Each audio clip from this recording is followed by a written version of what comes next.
ये कहानी है जंगल में रहने वाले एक ठग की दो बेटियों की, जो जंगल से गुजरने वाले मुसाफिरों को छल कपट से लूटकर उनका कत्ल कर देती। पर फिर एक दिन एक ऐसा मुसाफिर आया जिससे उन सब की जिंदगी बदल गई। एक गुस्सैल राजा ने अपने पुत्र के किसी दोष के कारण उसे देश निकाला दे दिया। राजकुमार ने दुखी मन से अपने गुजारे के लिए 4 लाल और कुछ स्वर्ण भी अपने साथ ले लिए और भरे हृदय से अपने पिता का महल छोड़ दिया। चलते चलते वो जब शहर से कुछ दूर पहुंचा तो उसे एक साधु का आश्रम दिखाई दिया। राजकुमार उस साधु को दंडवत प्रणाम करके एक तरफ बैठ गया। जब साधु ने उसकी मायूस शक्ल और देह पर कीमती वस्त्र देखे तो साधु ने उससे पूछा, बच्चा तुम कौन हो और यहाँ कैसे आए? राजकुमार बोला, महाराज मैं राजा चंद्रगुप्त का पुत्र महेंद्रगुप्त हूँ। मुझे मेरे पिता ने देश निकाला दे दिया है, इसीलिए मैं परदेश जा रहा हूँ। रास्ते में आपका आश्रम दिखाई दिया तो मेरे मन में आया कि आपके भी दर्शन करता चलूं। साधु ने महेंद्रगुप्त की बात सुनकर कहा, वत्स तुम नेक इंसान हो और परदेश जा रहे हो, इसलिए मैं तुम्हें 4 बातें बताता हूँ। तुम उन बातों पर अमल करना। परदेश में ये बातें तुम्हारे अवश्य ही काम आएंगी। पहली यह कि परदेश में एक से भले 2 होते हैं। दूसरी यह कि परदेश में दूसरे के हाथ का बना खाना मत खाना। अगर खाना भी पड़े तो पहले किसी जानवर को खिला देना।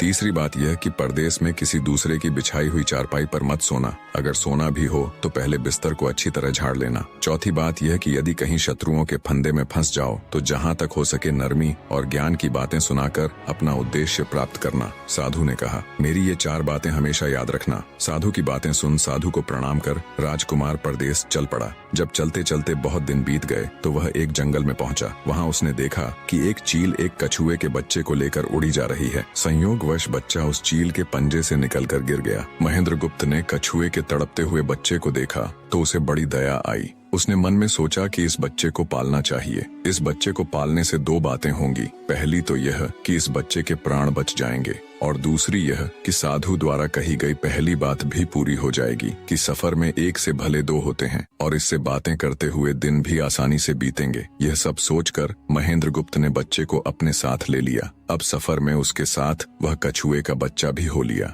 कुछ दिन के सफर के बाद राजकुमार को एक अच्छा सा स्थान दिखाई पड़ा। उस स्थान पर पहुंचकर उसने कुछ खाया पिया और फिर कछुए के बच्चे से बोला, तुम यहाँ बैठे रहना, मैं जरा थोड़ी देर सो लूं। यह कहकर महेंद्रगुप्त एक पेड़ के नीचे सो गया। उसी पेड़ के ऊपर एक सांप और एक कौवा रहते थे। उन दोनों का यह दस्तूर था कि जब कोई मुसाफिर उस पेड़ के नीचे ठहरता तो सांप उसे डस लेता और कौवा उसकी आंखें निकाल लेता। नाग ने जब सोते हुए मुसाफिर को देखा तो पेड़ के नीचे उतरा और राजकुमार को डस लिया। सांप के डसते ही तुरंत राजकुमार के प्राण पखेरु उड़ गए। कुछ देर में जब कछुए की नजर महेंद्रगुप्त पर पड़ी तो वह उसे मरा देखकर बहुत घबराया और महेंद्रगुप्त के ऊपर बैठकर रोने लगा। तभी कौवा भी पेड़ से नीचे उतरा और ज्यों ही उसने महेंद्रगुप्त की आंखें निकालनी चाही त्यों ही कछुए ने झपटकर कौवे की गर्दन को मुंह से पकड़ लिया। कौवे ने बहुत जोर लगाया मगर कछुए ने उसे नहीं छोड़ा। तब कौवे ने सांप को पुकारा। कौवे की आवाज सुनकर सांप आ गया। उसने बड़े जोर से कछुए की पीठ पर डंक मारा परंतु कछुए ने अपना मुंह भीतर कर लिया। सांप ने कई बार कछुए की पीठ पर डंक मारा किंतु हर बार कछुआ अपना मुंह अंदर कर लेता।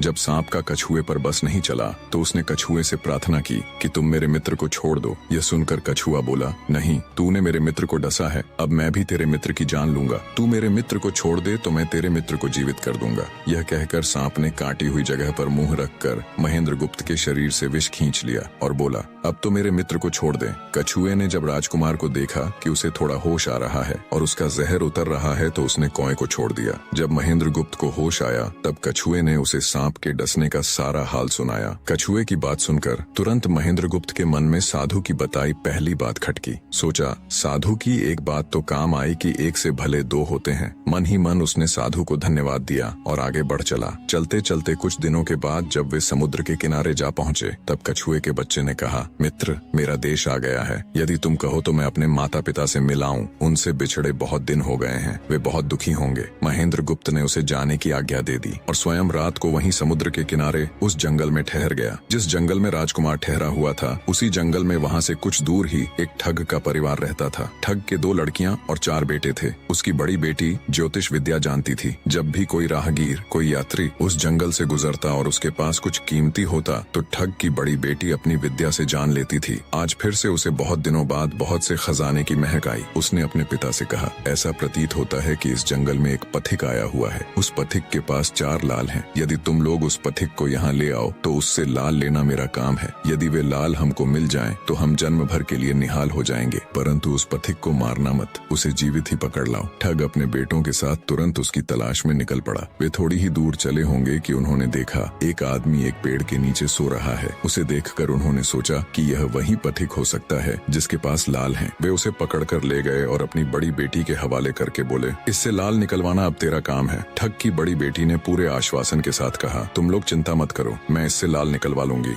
ठग की छोटी बेटी ने जब महेंद्रगुप्त को देखा तो वह दिलोजान से उस पर मोहित हो गई। पहली ही नजर में वो अपना दिल उस नौजवान राजकुमार को दे बैठी। भाइयों के डर से कुछ कह तो न सकी, लेकिन मन ही मन उसको बचाने की युक्ति सोचने लगी। कुछ देर बाद ठग की बड़ी बेटी ने खाना बनाया और उसमें जहर मिला दिया। वही खाना उसने महेंद्रगुप्त को परोस दिया। जब थाली महेंद्रगुप्त के सामने आई तो उसने खाने के लिए निवाला तोड़ जैसे ही उसे खाने को हुआ, तभी उसे साधु की कही गई दूसरी बात याद आई। उसने थाली में से थोड़ा सा भोजन निकालकर कुत्ते के सामने डाल दिया। जैसे ही उस खाने को कुत्ते ने खाया वो तुरंत मर गया। यह देखकर महेंद्रगुप्त ने भोजन नहीं किया। उसने अपने मन में सोचा कि साधु की दूसरी बात भी काम आई। अपनी इस चाल को असफल होते देखकर ठग की बड़ी बेटी को गुस्सा तो बहुत आया, पर वो अपने गुस्से को अंदर ही अंदर पी गई। उसने महेंद्रगुप्त के सोने के लिए पलंग तैयार करवाया और उससे कहा, जाओ पथिक, ऊपर के कमरे में तुम्हारे लिए पलंग तैयार करवा दिया है, अब तुम आराम करो। कई दिनों की सफर की यात्रा के कारण थका हुआ राजकुमार जब ऊपर आया तो उसे बढ़िया धुली हुई चादर पलंग पर बिछी हुई दिखाई दी। सोचा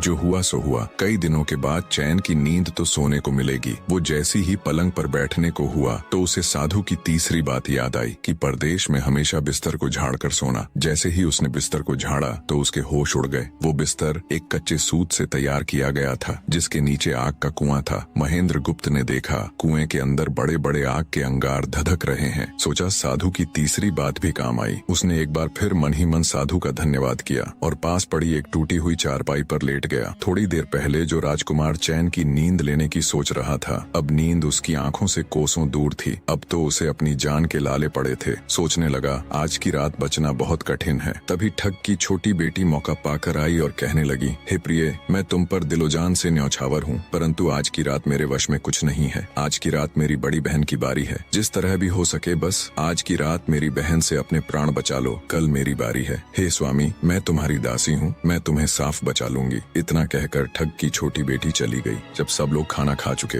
तो ठग की बड़ी बेटी ऊपर बने कमरे में चली। सोचा अब तक तो पथिक जलकर राख बन चुका होगा, पर जैसे ही वो कमरे के अंदर आई और देखा कि पथिक तो बिल्कुल सही सलामत टूटी हुई चारपाई पर लेटा हुआ है तो उसके क्रोध की कोई सीमा न रही। तुरंत उसने कटार निकाली और क्रोध से बोली, हे पथिक, या तो अपने 4 लाल मुझे अभी के अभी दे दे, वरना मैं तुझको मार डालूंगी। उसी समय महेंद्रगुप्त को साधु की चौथी बात याद आई कि कहीं शत्रुओं के फंदे में फंस जाओ तो जहाँ तक हो सके नरमी और ज्ञान की बातें सुनाकर अपना उद्देश्य प्राप्त करना। उसने सोचा कि आज रात बचना मुश्किल है, पर साधु की चौथी बात भी आजमानी चाहिए। महेंद्रगुप्त ने यह सब सोचकर लड़की से कहा, मेरे पास लाल नहीं है। यदि तू मुझको मारेगी तो वैसे ही पछताएगी जैसे बंजारा अपने कुत्ते को मारकर पछताया था। लड़की गुस्से में बोली, कौन बंजारा और कौन सा कुत्ता, क्या बक रहे हो तुम? तब राजकुमार बोला, तुम नहीं जानती तो सुनो लड़की, एक बंजारा था जिसने एक कुत्ता पाल रखा था। वो कुत्ता बहुत समझदार था जिसे बंजारा अपनी औलाद से भी ज्यादा प्यार करता था। एक समय ऐसा आया कि एक कातक नाम की भयंकर बीमारी के चलते बंजारे का सारा परिवार उस बीमारी की भेंट चढ़ गया और बंजारे की करोड़ों की संपत्ति भी बिक गई। दुखी बंजारा अपने कुत्ते को लेकर आगरा में एक साहूकार के पास जाता है और साहूकार को 10,000 के बदले अपना कुत्ता गिरवी रखने को बोलता है। उस समय 10,000 एक बहुत बड़ी रकम होती थी। पहले तो बनिए ने बंजारे को मना कर दिया, पर फिर कुछ सोचकर उसने बंजारे को 10,000 रुपए दे दिए। कुछ ही समय बीता था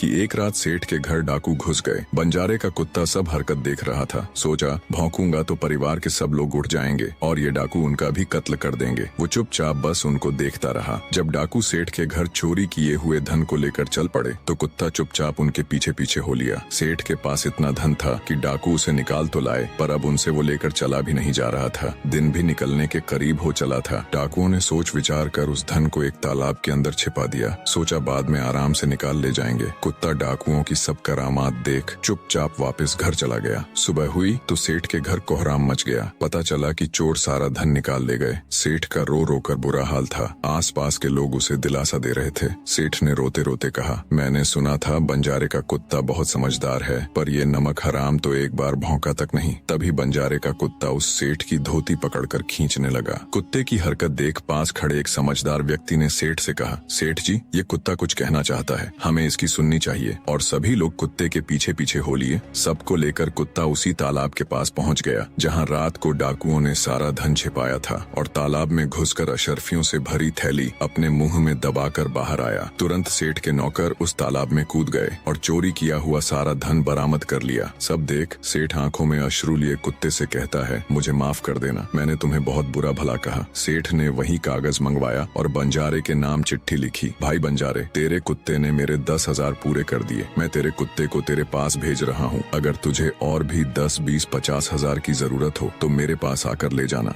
इतने समझदार कुत्ते को मेरे पास छोड़ने के लिए तहे दिल से तुम्हारा धन्यवाद। बनिया चिट्ठी कुत्ते के गले में टांग उसे नम आंखों से विदाई देता है। कुत्ता घूमता घूमता जब 4-5 दिन बाद बंजारे के पास पहुंचता है तो कुत्ते को आता देख बंजारे के तन बदन में आग लग जाती है। कहता है, मैं तुझे बनिए के पास गिरवी रख कर आया था और तू वहाँ से भाग आया। तूने मेरी बेइज्जती करवा दी। गुस्से में अंधा हुआ बंजारा तुरंत पिस्तौल निकाल कुत्ते को गोली मार देता है और सिर पकड़कर वहीं बैठ जाता है। कुछ देर बाद जब उसकी नजर कुत्ते के गले में टंगी हुई पर्ची पर पड़ी तब बंजारा वो पर्ची निकाल उसे पढ़ता है। पर्ची पढ़ते ही बंजारा फट पड़ता है। वो दहाड़े मार मार खून के आंसू रोता है। पर अब भला क्या हो सकता था। बंजारे की कहानी सुना महेंद्र गुप्त ठग की बेटी से कहता है, एक और कहानी सुनो लड़की। एक राजा के पास एक बहुत समझदार पढ़ाया हुआ तोता था। वह बड़ा चतुर था। एक दिन राजा तोते को अपने साथ गंगा स्नान को ले गया और उसको घाट पर बैठाकर स्वयं स्नान करने लगा। तभी तोते की नजर अमर फल पर पड़ी जो पास ही नदी में बहता हुआ आगे बढ़ा जा रहा था। वह उसको नदी से बाहर निकाल लाया और राजा के आने पर उसको वह अमर फल देता हुआ बोला, महाराज, यह अमर फल है, इसे खा लीजिए। राजा ने कहा, मैं अकेला अमर फल खाकर क्या करूंगा, अपने बाग में लगा दूंगा। जब इसमें फल लगेंगे तब सब कुटुंबियों को खिला कर अमर कर दूंगा। गंगा स्नान से लौटकर राजा ने वह फल माली को देकर कहा, इस फल को बाग में लगा दो। थोड़े ही दिनों में पेड़ फल फूल गया, उसमें फल लगने लगे। एक दिन एक फल पककर पेड़ से गिरा तो उसे सांप ने सूंघ लिया, जिससे वह जहरीला हो गया। अनजान माली वह अमर फल लेकर राजा के पास आया। राजा फल को देखकर बहुत खुश हुआ और कुछ सोचकर वो फल पहले कुत्ते को खाने को दिया। क्योंकि राजा बड़ा नीतिवादी और विचारवान था, वह जानता था कि बिना सोचे समझे किसी भी वस्तु को खाना ठीक नहीं होता। राजा ने ज्यों ही वह फल कुत्ते को खिलाया, कुत्ता मर गया। यह देखकर राजा ने क्रोधित होकर अपने तोते से कहा, बेईमान तोते, तू हमें जहर देकर मारना चाहता था। ये कहकर राजा ने क्रोध में आकर तोते को मार डाला और माली से कहा, इस पेड़ के चारों ओर घेरा डाल दो जिससे कोई इसका फल न खा सके। एक दिन उसी शहर में एक सास बहू में भीषण लड़ाई हुई। बुढ़िया घर से निकलकर कहने लगी, आज मैं राजा के बाग में जाकर जहर वाला फल खा लूंगी। ये कहकर वह बाग में आई और जैसे ही उसने फल तोड़कर खाया तो वह 16 वर्ष की युवती बन गई। जब राजा को यह समाचार मिला तो उसे सारा माजरा समझते देर न लगी। राजा को बड़ा दुख हुआ। वह कहने लगा, वास्तव में यह अमर फल ही है, मैंने व्यर्थ ही इतने समझदार तोते को मार डाला। इतनी दास्तान कहते कहते सवेरा हो गया। तब ठग की बेटी ने महेंद्र गुप्त से कहा, आज तो तूने मुझे बातों में लगाकर अपनी जान बचा ली, परंतु आज रात मेरी छोटी बहन की बारी है, वो तुझे हरगिज जीवित न छोड़ेगी। जब ठग की छोटी बेटी को पता चला कि महेंद्र गुप्त जिंदा और बिल्कुल सही सलामत है तो उसकी खुशी का ठिकाना न रहा। अपनी बहन को दिखाने के लिए ऊपरी मन से बोली, तुम निश्चित रहो बहन, मैं आज इससे लाल लिए बगैर छोड़ने वाली नहीं हूँ। दिन बीता और रात हुई। तब ठग की छोटी बेटी महेंद्र गुप्त के पास गई और बोली,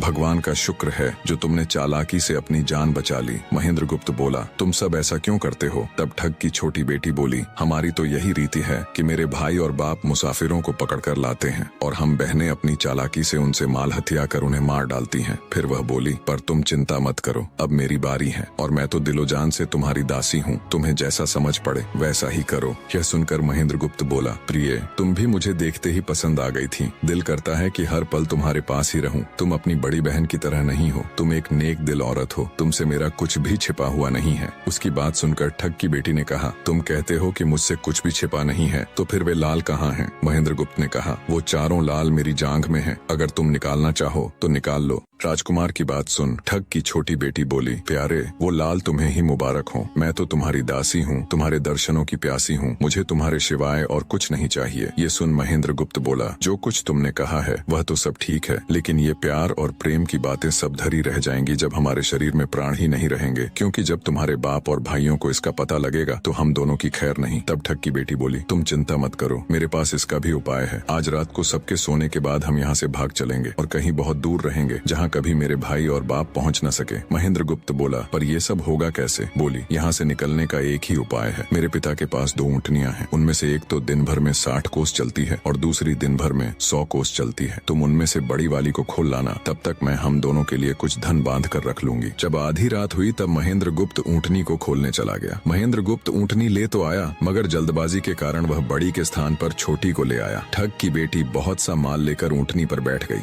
और दोनों चल दिए। ऊँटनी जब चलते चलते 60 कोस पहुंची तो जंगल में रुककर खड़ी हो गई। बीच जंगल में ऊँटनी को खड़ी देखकर महेंद्र गुप्त और ठग की बेटी के होश उड़ गए। ठग की बेटी बोली, अनर्थ हो गया, तुम रात के अंधेरे में बड़ी ऊँटनी की जगह छोटी को ले आए। मेरे पिता और भाई आते ही होंगे, वो हमें नहीं छोड़ेंगे। इधर जब सवेरा हुआ तो ठग ने देखा कि उसकी बेटी और मुसाफिर दोनों गायब हैं। उसने सोचा कि निसंदेह वह बदमाश मेरी बेटी को भगा ले गया है। तबेले में जाकर देखा तो पाया कि छोटी ऊँटनी गायब है और बड़ी वहीं है। सोचा ज्यादा दूर नहीं गए होंगे और ऊँटनी पर सवार होकर उसने उसे तेजी से दौड़ा दिया। थोड़ी ही देर में जंगल में उस स्थान पर जा पहुंचा जहां महेंद्र गुप्त और उसकी बेटी ठहरे थे। महेंद्र गुप्त ने जब उसको आते देखा तो बहुत घबराया और कहने लगा, देखो तुम्हारा पिता आ रहा है, अब उससे प्राण कैसे बचेंगे? लड़की ने कहा, घबराओ मत और जो मैं कहती हूँ उसे ध्यान से सुनो। जाओ, जाकर उस पेड़ पर चढ़ जाओ। जब मेरा बाप तुम्हें पकड़ने के लिए आएगा और पेड़ पर चढ़ेगा तो मैं चुपके से बड़े वाली ऊँटनी पर चढ़कर उसको तुम्हारी डाल के नीचे खड़ा कर दूंगी। तुम कूद कर उस पर बैठ जाना, इस प्रकार हम दोनों बचकर साफ निकल जाएंगे। यह सुनकर महेंद्र गुप्त तुरंत पेड़ पर चढ़ गया। तब तक ठग भी वहां आ पहुंचा। पिता को देख उसकी बेटी ने फंड करते हुए कहा, पिताजी ये दुष्ट मुझे धोखे से यहाँ भगा लाया, आप इसे छोड़ना नहीं। ये सुन गुस्से से तिल मिलाया ठग महेंद्र गुप्त को पेड़ पर चढ़ा देखकर ऊँटनी से उतरा और उसे पकड़ने के लिए पेड़ पर चढ़ने लगा। बाप के ऊँटनी से उतरते ही मौका देख ठग की बेटी ऊँटनी पर चढ़कर उसे महेंद्र गुप्त की डाल के नीचे पेड़ के पास ले आई। महेंद्र गुप्त तुरंत कूदकर उस पर बैठ गया। महेंद्र गुप्त के बैठते ही ठग की बेटी ने ऊँटनी को दौड़ा दिया। ठग हाथ देखता रह गया। ठग की बेटी और महेंद्र गुप्त कई दिनों का रास्ता तय कर एक शहर में पहुंचे और दोनों वहीं बस गए। वहां महेंद्र गुप्त ठग की बेटी के साथ आराम से दिन गुजारता रहा और जब उसके देश निकाले की अवधि पूरी हो गई तब वह उसको लेकर अपने राज्य चला गया और उसके साथ शादी कर हंसता खेलता जीवन व्यतीत किया। निष्कर्ष, महेंद्र गुप्त और ठग की बेटी की यह कथा हमें यह सिखाती है कि प्रेम और विश्वास का बंधन सबसे मजबूत होता है। जब बुद्धिमत्ता, धैर्य और निस्वार्थ प्रेम मिलते हैं तो असंभव को भी संभव बनाया जा सकता है। जीवन में चाहे कितनी भी कठिन परिस्थितियां क्यों न आए, सही निर्णय, संयम और परस्पर विश्वास हमें हर संकट से बाहर निकाल सकते हैं।